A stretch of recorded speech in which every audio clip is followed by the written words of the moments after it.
This content is for educational and entertainment purposes only and is not medical advice. I'm not a doctor, and nothing in this video creates a doctor-patient relationship. Do not use this information to diagnose, treat, cure, or prevent any disease. Always talk to a licensed healthcare professional before starting or changing any health, fitness, supplement, or peptide protocol. Over the last 8 weeks, I've been on a peptide protocol with a lot of different peptides. In this video, I want to touch on a lot of the things that I've experienced in this first 8 weeks. The side effects, the benefits, the things that I've been tracking, and the things that I hope to change in the next 8 weeks for the final part of my cycle here. So stay tuned, that's what's coming up.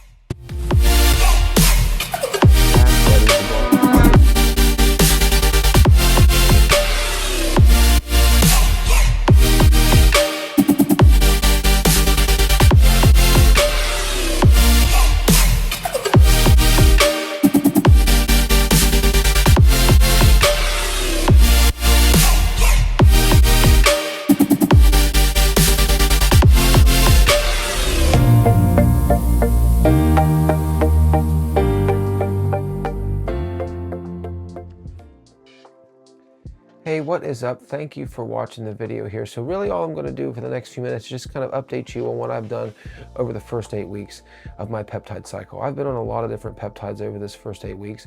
So I've got a lot of information that I kind of want to get off my chest, so I won't be too long-winded, but I'll kind of go over some of the things here just to kind of get you up to date, because I've decided I'm going to start putting out more content, more regular vlog type videos, updating on what I'm going through and what I'm kind of experiencing here. Another person on YouTube named Dark Rebuild is his YouTube channel's name. He's kind of inspired me to kind of get my butt in gear and to post more videos, to kind of make this something that people know about. If you're looking to lose weight, you're looking to kind of get healthier, I want to be able to share my experience as to how I'm doing that to help you. So anyway, let's just get into it. So if you saw the first video that I put out, I'd actually put out a bunch of other videos in the past with reconstitution videos, but YouTube, for whatever reason, I guess, decided that channel wasn't allowed to be around, so they banned that channel.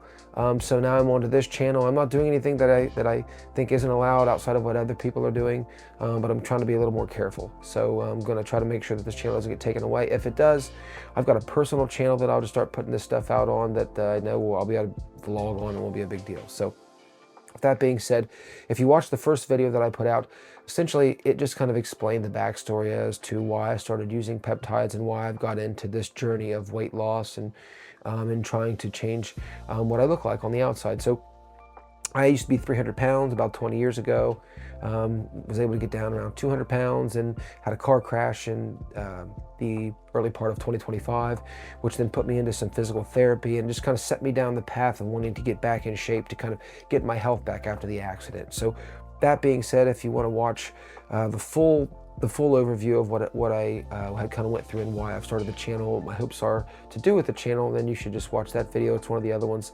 I'm not going to bore you with that again. But I will go over some of the peptides that I've been taking. Now, I'm not going to list them all off because I've been on 20 some. I've tried 20 some of them just in this first 8 weeks. I haven't liked them all, so I've kind of quit some of them and I haven't started taking them again. But some of the better ones, I'm taking Retatrutide. And it's been very, very good for fat loss. Tesamorelin and Ipamorelin, CJC 1295. I've actually started trying Hexarelin recently before bed with Tesamorelin. AOD 9604, I've tried that. The staples that everybody's using probably is BPC 157 and TB 500. GHKCU, I've really liked that. I feel like it's helped with my with the stretch marks and the scarring that I would have always kind of had as I've been kind of overweight. Those are gone. After I started using GHKCU, it seems like that kind of had helped. I'm trying Selank and CMAX currently. I've tried Mod C, 5-amino-1-MQ, NAD+. Tried all of these. A couple of my favorites, IGF-1, LR3, and PEG, MGF, they have just the ability for, as I've used them, you can tell that they're doing something, and I've only used them kind of to inject and to pin into my biceps and my delts. And I've noticed substantial growth in those. There's pictures that I'll show where you can kind of see that there's been substantial growth in just those areas. So take it for what it is. You know, my anecdote of one, that's what I've experienced. So I'd kind of tried to categorize the peptides that I was going to take into groups or reasons for taking them, some for fat loss, some for keeping the muscle while I'm trying to lose the fat, and then some to try to help raise my testosterone, because my testosterone levels weren't the greatest. I have my blood test done once a month. And on the first month that I got the results back, it wasn't the greatest. And so I just wanted to see if I could potentially, without going on any TRT or anything like that, just raise my numbers a little bit, with using my own body's mechanism. So I'm even trying some of the peptides that can kind of help with that as well. So I've in saying that, I've been on a lot of different peptides, and so I've had a lot of different dosage and cycling regimens that I've used. So what I've come to land on that I've actually found to work for me, and I'm just going to go kind of over the standards that I use, the ones that I've kind of found are beneficial for me. I'm not going to go over all the ones that I feel like kind of aren't worth it. So the ones that I have kind of found most beneficial, obviously, is Retatrutide. Retatrutide is, to me, the best one for fat loss. I've had a lot of success since I started with Retatrutide. I'm now up to 5 milligrams a week, and I've been on it for about 8 weeks, 9 weeks, somewhere in that range. I didn't start it on the very first day. It was within the first week of the beginning of the cycle, but I'm around week 8 or 9 with that, and I have had a very positive experience with it. The side effects that I've experienced with it haven't been that bad. Really, the only side effect that I've really experienced is mild constipation, which is kind of annoying.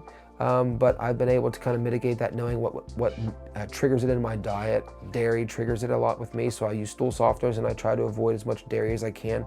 Sort of makes it hard to get your protein shakes in. I can't have those as much, so I've turned to more natural food, but that's fine. I've just not been able to get as many of those chocolate drinks that I liked in. So that's kind of one of the only downfalls to the Retatrutide that I have actually seen. I've had a pretty good experience with it. I'm also taking tesamorelin, like I said, ipamorelin, and hexarelin, and CJC, so the GH type peptides. And while taking them with Retatrutide, it's hard to say what they would do as far as like a standalone product. But in the way that I've been taking them, where I take CJC and ipamorelin, I had been taking it in the morning and in the afternoon, but I have since stopped that, and I'm only taking the CJC and the ipamorelin when I wake up in the morning. And then before bed, I'm taking the tesamorelin and hexarelin currently, but once I run out of the hexarelin vial that I'm on now, I'll go back to the tesamorelin and ipamorelin before bed. Now, for the most part, I've done this 7 days a week for the first 8 weeks, but for this last 8 weeks, I'm going down to 6 days on and 1 day off on the GH peptides, because I don't really feel a reason to kind of redline that all the way to the end of 16 weeks. I've gotten down to a pretty lean physique now, so in the interest of saving money and just saving to me, the uselessness of wasting the peptides and overtaking them, I'm going to back that back down, and I might even go down to 5 on and 2 off, depending on how, closer to the end it looks. If I start to kind of notice that there's diminishing returns, maybe even just stop taking them for a week or so to kind of desensitize myself to them. So I haven't had any reason to do that yet, but since I'm halfway through, I feel like I'm just going to back off, take the middle afternoon dose out of the CJC and the ipamorelin, and then back down on it as far as going 7 days a week. Now, GHKCU I take pretty much every night, along with BPC 157 and TB 500, and I found those to be somewhat effective, especially the GHKCU, like I said, and I believe in helping rid me of some of the stretch marks that I've just had for my entire life. I'm using some lotions, but the lotions don't claim to have any effect on the stretch marks. So in the literature, it does seem to have an effect on the collagen in the skin and helping the tightening of the skin and reducing things like that. So I believe that I've just used 2 to 3 milligrams a day since I started the protocol every day. I'm currently out right now. I'm waiting on another vial to come in. That should come in the next couple of days. But over the 8 weeks, I've had that consistently. So I have found GHKCU to be very effective. Now, TB 500 and BPC 157, it's hard for me to say because I haven't had any actual injuries. In the car accident that I was in, I did have 5 discs that were bulging in my lower back. And while I've been taking the BPC 157 and the TB 500, I didn't necessarily feel like when they were standalone that they did a lot for my lower back. But what did help my lower back, I want to say, is a bioregulator or a peptide, however you want to refer to it, but it's called Cardilax. And Cardilax was a lifesaver for my back.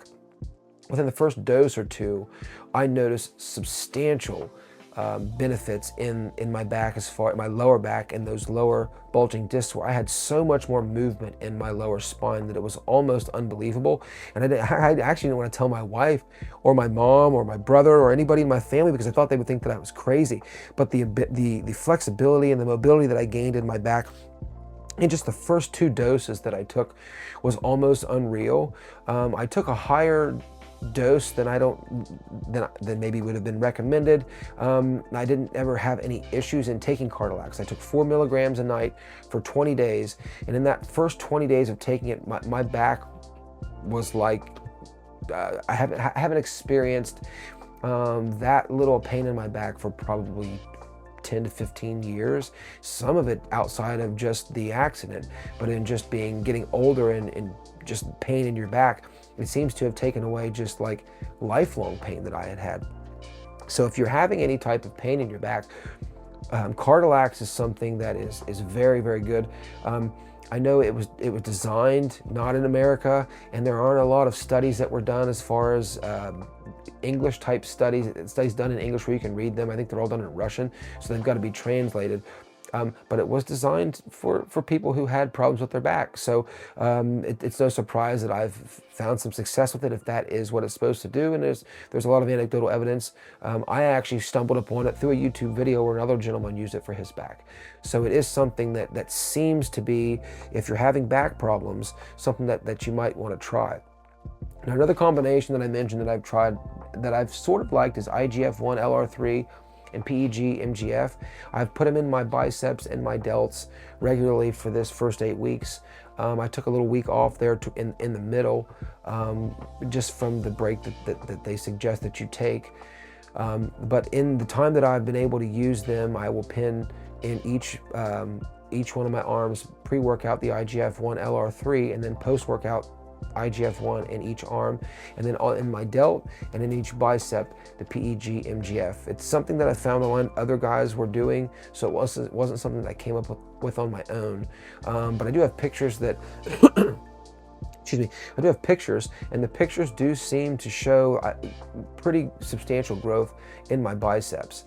I don't know of myself having naturally fast growing biceps. That could be the case, but my biceps did seem to grow, and I got stronger. I noticeably stronger in my lifts and my biceps over some of the other lifts, and I was pretty consistent on my lifting and being consistent on focusing not just on my biceps but on all the muscle groups, trying to build a physique that was balanced, or whatever the term would be. Not a bodybuilder physique, but just something that's not biceps.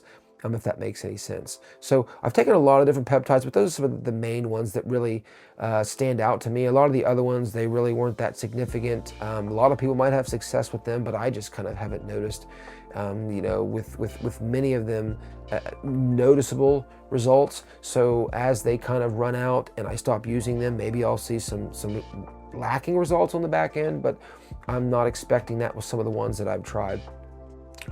Now, as far as the peptides concerned, that's really the bulk of the peptides. Like I said, I've taken over 20 of them, but a lot of them weren't even noteworthy. I'll have another video kind of touching probably on everything that I've done, but there's no reason to kind of waste your time here with that, because what's mainly important in this, outside of the peptides, and it's the most important really, is the training and the diet. And those things I have tried to really dial in, specifically using an app for my diet. So I use the Macro Factor app, which, if you know Jeff Nippard from any of the videos online that he puts out, I happened to come across his app early on in my journey with the peptides and the dieting, and I've just been using it since, and it's really been beneficial to me.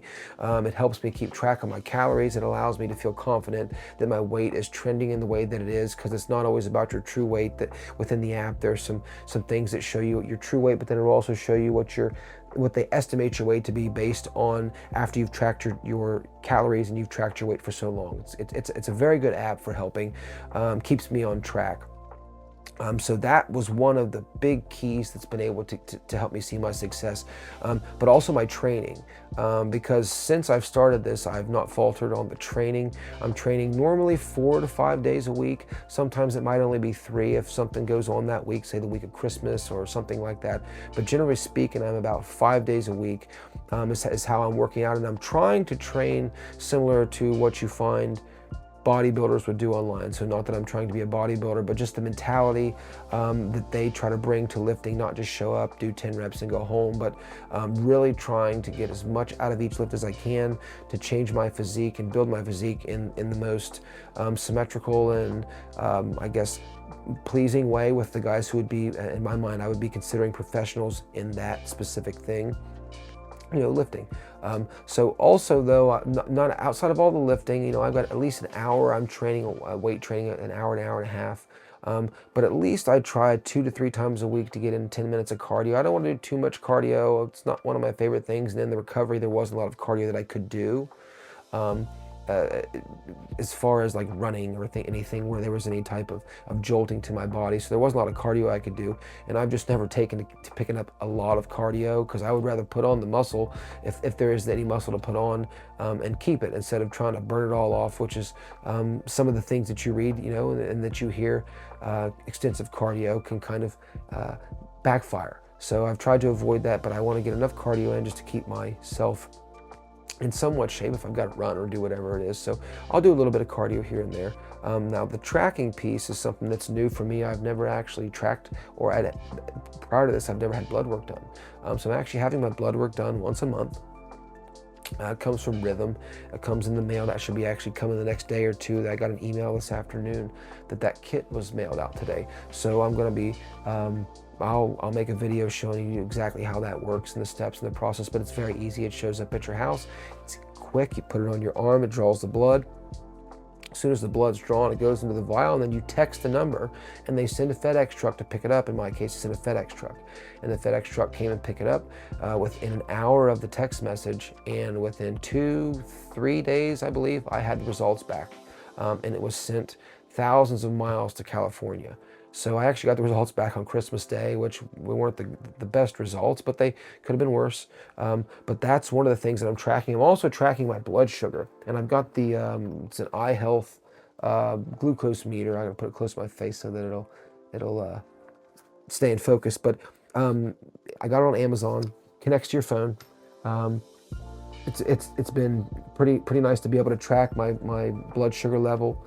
Making sure that I haven't had any issues, and I've also got a blood pressure cuff that I want to keep track of that with. I haven't had any real issues with either of those, but just having those there to track that in case there is something, I'm able to kind of have a history of what's going on inside of my body. Since I don't have a doctor currently because of the accident, there's some legal things where I don't have insurance, so I don't have a doctor that's instructing me on this every step of the way. I have a family doctor I go to take my blood work and show her those kind of things, but as far as someone instructing me on this, I'm kind of learning as I go, and that's why I want to share with you in case you're doing the same thing. You can kind of learn from my experience, and you don't gotta kind of do it on the fly. Now, the results that I've been seeing in this first 8 weeks are really, really remarkable. I started around 200 pounds or a little bit more. I didn't actually start tracking my weight until I'd kind of been dieting and exercising a little bit. So I had gotten down a few pounds, but it was right around 200 was the highest when I started tracking, and I was in the mid-20s as far as body fat is concerned. And just in that 8 weeks that we're at right now, or a little over 8 weeks at this point, I've dropped over 40 pounds. I'm in the 160 range now, and my body fat's somewhere probably 13 to 14% somewhere. It's hard to say because I've just got one of the basic body impedance scales, and they're not exactly right, but I've been tracking it along with all the other metrics as far as my my muscle mass is concerned, my bone mass and all that, and it all seems to be tracking all consistently in the same direction.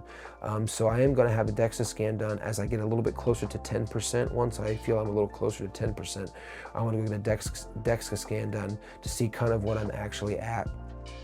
But I think my waist has shrunk 5 or 6 inches. I didn't measure it exactly, but I mean, I have lost a ton of weight in my midsection. My chest and shoulders and arms look much more full, and especially the veininess in my arms. There's a lot of veins on the top. I mean, I'm getting very lean all over. Now the strength in the lifts, because of the accident, I started essentially from nothing.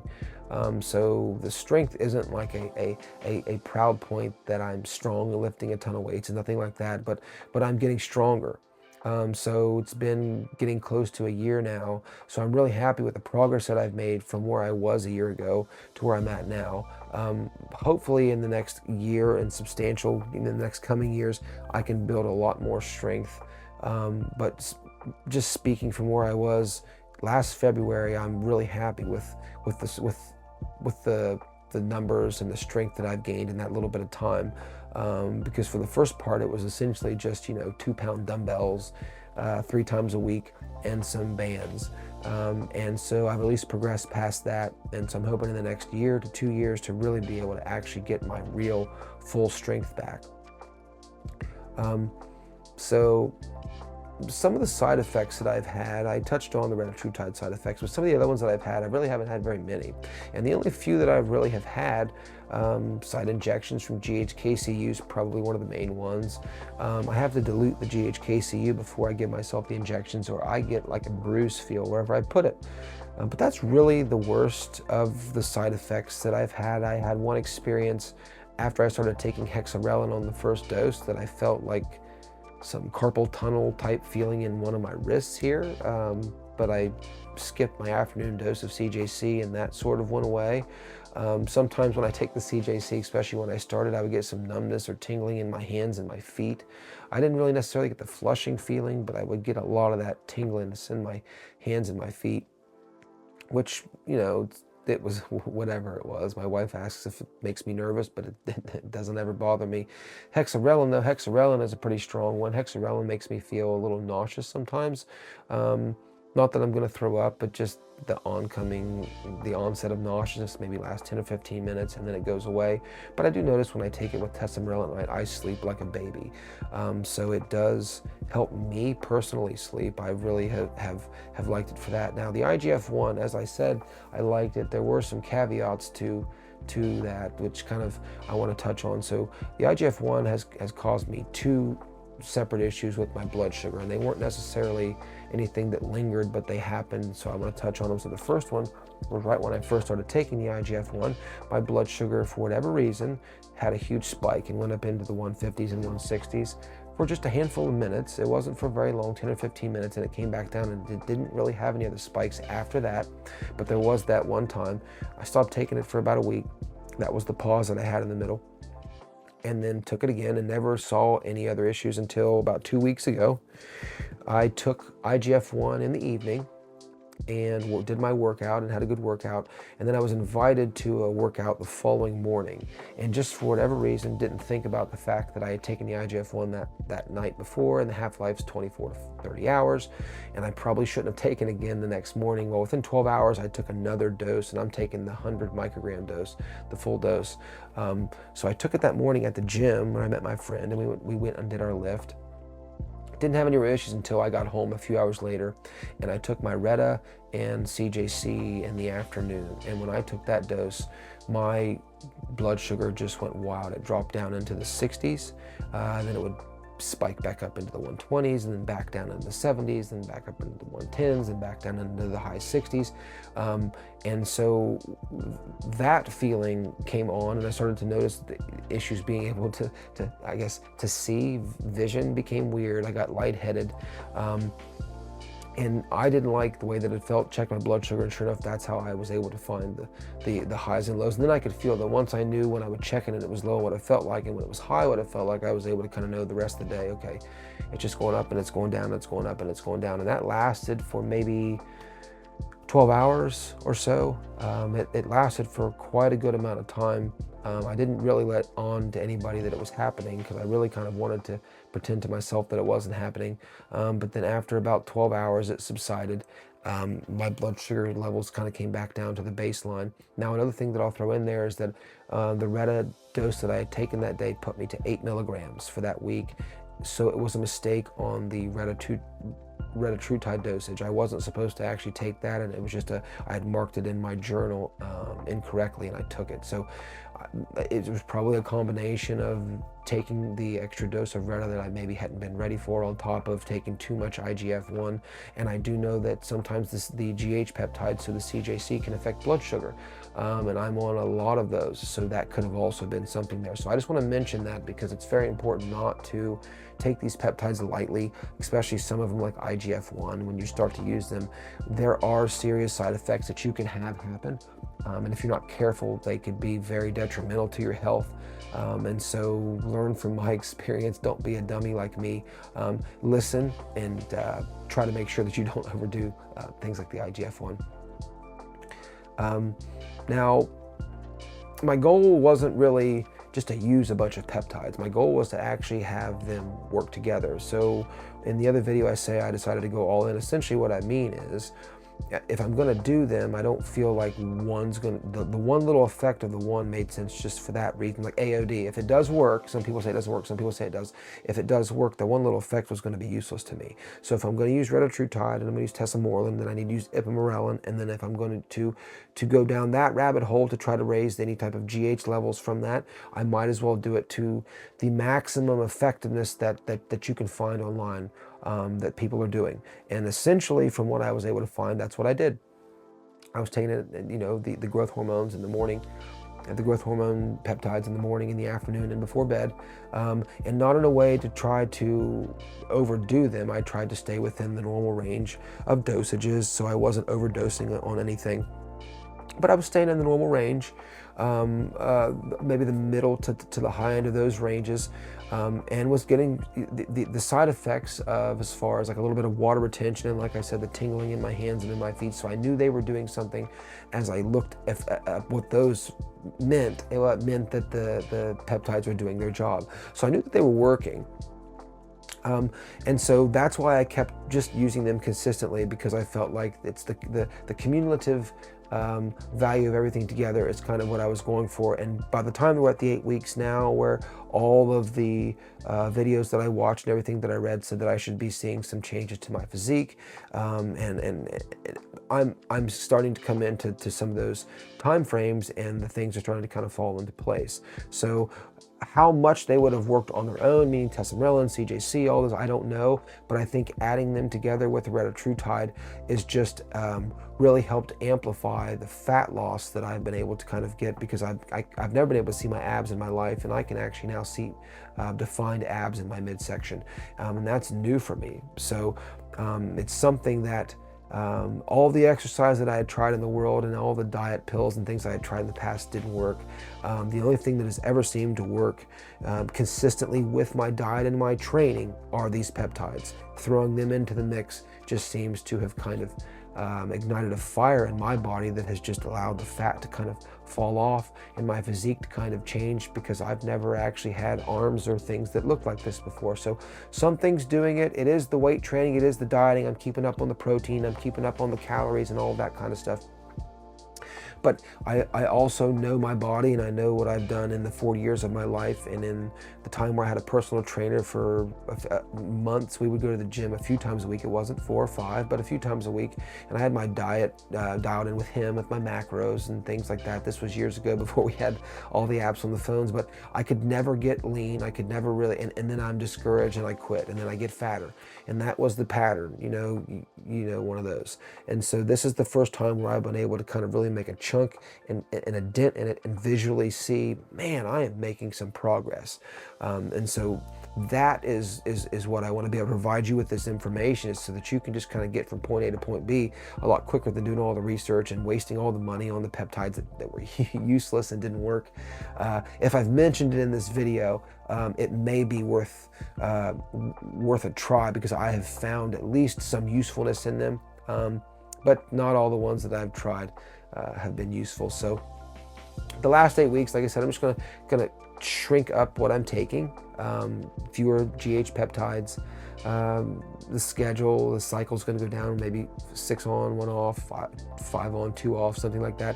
I'm also stopping the IGF-1 and the PEG MGF for 3 or 4 weeks, just because I've been on them for so long. I want to just kind of allow that to come back down, and then for the last 4 weeks of the cycle, I will go back, and then I'll be able to see if there's any difference between this first 4 weeks of not using them, doing the same workouts with my biceps, and I'll do the same workouts for that last 4 weeks and see if there's any substantial growth in that last final 4 weeks in just my biceps. I'm also going to stop taking the BPC 157 and the TB 500.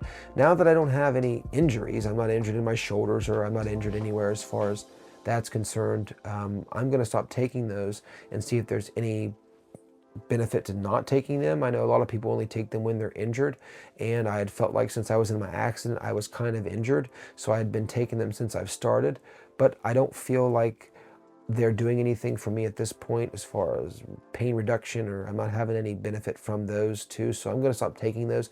Cardilax, however, I'm going to continue to take 1 milligram of Cardilax every night, at least for the vials that I've got. I've got 3 or 4 vials still of Cardilax. It was so helpful to me. I bought a handful of vials of it when it was on sale around Christmas. So I'm going to keep using it at least to the end of the cycle, because I've got enough to take me to the end of that, and then I'll probably stop. Another thing that I'm considering, so I'll get my blood work done. Like I said, I'm going to make a video with how that looks when that comes this week. But when my blood work comes back, should come back next week, if I haven't had any noticeable results with anything I'm doing, with any of the peptides that I'm taking, so just to go into this for a second, so to try to raise my testosterone, one of the protocols that I'm on, I'm taking HCG, ganadorelin, and kisspeptin. And ganadorelin and kisspeptin are sort of just there because I bought them unknowingly. I just kind of bought a few things before I actually knew what I was doing. And what I came to find out was HCG was the one that I really needed. I'm doing 1,000 IUs of HCG 3 times a week, Monday, Wednesday, and Friday. And then ganadorelin and kisspeptin, I'm just kind of putting in there. Ganadorelin in the middle 2 days during the week, and then kisspeptin on 1 day in the weekend. And again, just because I have it, it should do something.